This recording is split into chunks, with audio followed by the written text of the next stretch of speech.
He drove off and come back, and then 2 weeks later, you're robbed blind. That's how we do it in the South. What's going on, guys, and welcome to Rabbit's Used Cars. You know, this is kind of a PSA.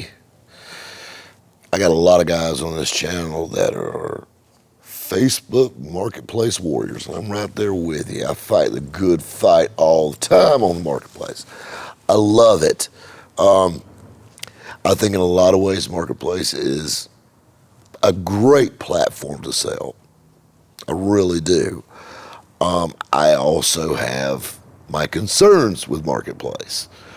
I also have my reservations with using marketplace to sell things. And my biggest thing is usually I look at marketplace like a Swiss Army knife. You know, you got a knife that has all these things. You know, you pull it out and it's got a little saw blade, and it's got a little screwdriver tip thing, and it's got a bottle opener, and it's got a little knife, and it's got, you know, a toothpick, and it's got tweezers and all this stuff. Yeah, it's got all these things, just like Facebook. It's social media, it's dating, it's selling stuff now, it's groups, you know, it's all of this. It's a community, like that Swiss Army knife. It's got all these things. But as a rule, like a Swiss Army knife, really it does none of that shit good. You know what I'm saying? Like, it's all kind of rinky-dink. That's my concern with marketplace. Facebook as a platform, social media-wise, was done well. But when they launched marketplace, and it's gotten better a little bit, but there's still a lot of room there. And really what bothers me is Facebook being the type of platform it is, and, you know, I mean, they do a really good job of keeping things secure. They really kind of kept the firewall down for marketplace. And that's what we're talking about today. We're talking about scammers on marketplace. I've got a few examples, and I've got one that was pulled on me that I'm going to share with you. So, and the thing is, I think the more you get the word out about these things, the better off you're going to be. So right off the bat, the very first problem with marketplace is anybody can set up a Facebook account with an email address. So that means you've got people setting up multiple accounts. It's not just crazy ex-girlfriends that want to see what you're doing after you blocked them no more. This is people that are out to no good that want to set up accounts that want to steal your information, steal your product, steal something. A real popular one right now is someone will call you up and say, hey, I'm interested in blah, blah, blah item. And what do I want to do? You know, I want to call you. What's your number? I'm going to text you a password, a Google password to verify your identity. This is a red flag. First of all, never give them your phone number, because once they send you that password and you give that number back to them, now they can steal your identity online and actually use that information that they get from that to harvest more information to steal your identity, period, down to credit card fraud, everything. So that's a bad. Now here's another one. Be leery of services offered on Facebook Marketplace. And now this actually happened to a good friend of mine. And this is a true story. Guy bought a truck 2 states away. Running, driving truck. He types in transport on Marketplace. Pulls up a guy, has a picture of a nice Dodge truck and an open car trailer, says hauling cars and yada, yada, yada, you know? And there's a lot of little hotshot trailer guys running around. So he shoots the guy a message, hey, I have a truck that I want to have picked up in blah, blah, blah. And the guy said, yeah, I can do that for this much. And it was a decent amount. You know, we'll insert $400 here. I don't remember the exact number. But anyway, guy was happy with that price to pay it. He said, you can PayPal it to me, give me your address, and the address of where I'm picking the truck up at. And he said, also, give me their contact information. And of course, he got his contact information as well. Everything seemed legit. And he might have Cash Apped him or PayPal him or whatever, how he sent him his money. But, so he sent him his money. The guy goes to pick up the truck. Well, something the guy didn't realize was the guy that he was buying the truck from, he wasn't exactly friends with him, but they were chatting back and forth quite a bit, and they kind of built a little rapport between each other. He said, hey, that transport driver's coming to pick up this truck for me. I'm excited. He goes, man, everything's ready to go. He said, I'll take the title and just stick it in the glove box. That's the first no-no. You buy something online, you get that title ASAP.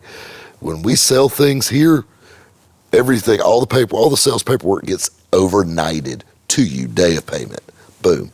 That's the fastest way humanly possible to get it to you safely. We do not rely on transport drivers or stick it in the glove box, it's all right, or just hand it to that good old transport guy I found on Marketplace. Never do that. You got to understand with a vehicle, a title is proof of ownership. So many times, and you got so many open title guys that are floating these things around, you are opening yourself up to a nightmare by doing this. Moving on. Said the guy's coming to pick the truck up. Stick title in the glove box. So, first thing the guy does is he's waiting around on this driver to get there. And, it's at a guy's house or something. Well, a guy comes walking up. And he goes, hey, I'm blah, blah, blah, and I'm coming to pick up this insert truck here. And he goes, all right. He goes, where's your truck and trailer at? He goes, well, I parked it down the street at the gas station. And he said, because I didn't know, getting in your driveway or whatever. And he said, I was just going to zip it down there and load it up right quick. And so he was a little leery of this, but he called the guy. Called him up. He goes, hey, your transport guy's here. He said something about his truck and trailer is down the street at this little gas station or whatever. And he said, I guess it makes sense. He said, he could have brought it up here, but, he already walked up here. And he goes, well, if he's there and he'd already talked to the guy on the phone, and I guess they put it on speakerphone, and the guy kind of introduced himself, and I guess he recognized him or whatever. He said, well, just let him take it. Okay. Well, he did. So this guy gets in that truck, drives down the street, never to be seen again. Well, I don't know if he loaded it up or not. Well, guess what? A few hours goes by, driver's not answering his phone. Truck's supposed to be there the evening at his driveway. Driver never showed up. Keeps calling, no answer. So this guy's getting scared. Well, he checks that Facebook post, gone. Well, he remembered the guy's profile, gone. 6 weeks later, he reported it stolen because technically he bought it and they had a picture of the title and the registration, although it was in the original owner's name still. They reported it stolen. And you got to think, when you report a vehicle stolen, they'll put out a bolo, obviously looking for the vehicle and whatnot, but it also flags it in the DMV system. And when they flagged it, this truck was being registered 2 more states away now because it had already been sold to somebody else. Had the title, he had the truck. Keep in mind, possession is 9/10 of the law. At the end of the day, he could write a bullshit bill of sale and say, I bought this thing. And it's your word against theirs. Period. That's why you got to be careful who you trust to pick things up. And luckily, the previous owner and the new owner got together and they got that guy, and they actually ended up getting the truck back, which was lucky, to say the least. But it wasn't easy, and it was extremely aggravating, and a lot of extra money, and a lot of extra headache to boot. Moving forward, another problem with Marketplace is it doesn't cater to the classic cars as good. I mean, I've got certain groups that I will post cars in on Marketplace, but Marketplace in general isn't really good for marking cars. You got to think about when you list a car on eBay or you list a car on an auction site, you've got to put a VIN number into that car. You got to prove ownership. All right. So Rob, what's the big deal putting a VIN number in? Well, when you put a VIN number in, now you can track it. You can track that VIN. One, they can flag, see if it comes up as a stolen vehicle, or if you've got somebody listing this thing for sale in Montana, but it's registered in South Carolina, that's a red flag. We have none of that. So this is the problem, is, okay, since we don't verify these things, what keeps a guy from taking pictures from Rabbit's used cars listing and listing them in California and said, hey man, you want to buy this 1968 Chevrolet pickup truck? All right, you like it? Yeah, man, it's got this, and it's got this, it's got this. Will you take this for it? Sure, give me a call. All you gotta do is have a burner phone, give you a call. Hey buddy, what's up? You like this truck? Man, I love it. All this stuff. They've got all the information right there. Hey, send me a deposit. I got a couple people interested. You know what? We'll get back to you and we'll do a bank wire and you can arrange for transport. And that sounds like a normal deal. Except no, they just took your deposit and they pull all these listings down. And then they'll go back and do it all over again to somebody else. You got to think about it. That happens actually a lot. And talking about me having experience with this, I actually ran into this because they were using my pictures. And now, most of our pictures are watermarked. And something else you'll notice is every one of our cars has a sold sticker in the back glass or a RUC sticker in the back glass, and they got a sold tag on the front and back to verify where they came from.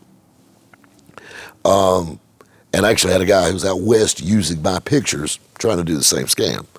And the thing you got to think about, how many multiple people you can get off one ad to give you a deposit on this thing, because everybody's looking for that deal. You get greedy, you get stupid, you get took. You got to think. Now this one, the next one's really scary. They actually just busted somebody 2 weeks ago in Florida doing this. So they're buying cars. They'll find a listing and it's a lady's profile picture. And they usually target guys, and it's an attractive female, not over the top, like her boobs are hanging out or anything, but it's an attractive female, and really nice, and asking questions about the car, and asking good questions, and they agree to look at the car, but this is what she does. She said, I can't get loose. Can my mechanic come look at it? Enters a guy that you don't know, you've never seen before, coming to your home to look at a vehicle, or whatnot. So this guy shows up, and this actually goes a couple different ways. Either they say, hey, can I take it on a test drive? And I know what you're thinking. They'll take off with the car. No, they don't, because you got to think about it. He pulled up in a car. They've seen his face. A lot of people got Ring cameras and all kinds of stuff now. This is what they do. Can I test drive it? Sure. And what can you do to prove that he's able to drive a car? Let me see your driver's license. Pulls out a driver's license, takes a picture, which that's easily faked as well. They'll drive that car straight to Home Depot, walk right into the hardware department and have a key made for it. And they'll also, what happens when you hand people your keys? It's got your house key on it. It's got your boat key. You don't think about stuff like that. You just grab keys. So they make all the keys. They just came to your house. They bring the car back. I like it. Let me talk to her about it. Let's see what she wants to do. Now they're watching you. When you leave, they steal your car. They go into your home. This is the thing. You allowed them to do it. You gotta keep your guard up dealing with the public. I've been selling cars online goddamn near since there was a fucking online. And it is getting muddy. I mean, it's getting greasy out here with stuff. And these guys are getting smart. And it's not just, somebody wants to steal your profile on Facebook anymore. These people want to wreck your life. I mean, they're making bukus of money robbing people blind. And the reason that, like Florida, you got to think about, got a lot of older people in Florida, got that extra car. Well, we're going to sell it on Marketplace. We'll send my mechanic. And I'll be honest with you, I've had numerous people send a mechanic, but I want to tell you something. When I sell a car, you have your mechanic come on by. We have lifts, we have flashlights. They can walk around, they can check it out any way they want right here. Second, we don't do test drives. I'll take you for a ride. If you want to come here and you want to check this car out, me and you'll sit down in it and we'll zip it up the road. I'll take you anywhere you want to go in it and show you anything you want it to do. But I'm driving it. We'll bring it back. They're lock secured. All cars are lock secured in an alarm built with video cameras. Keys are in a separate lockbox. Paperwork's nowhere close to any of them. That's the story. That's how you got to be with this business.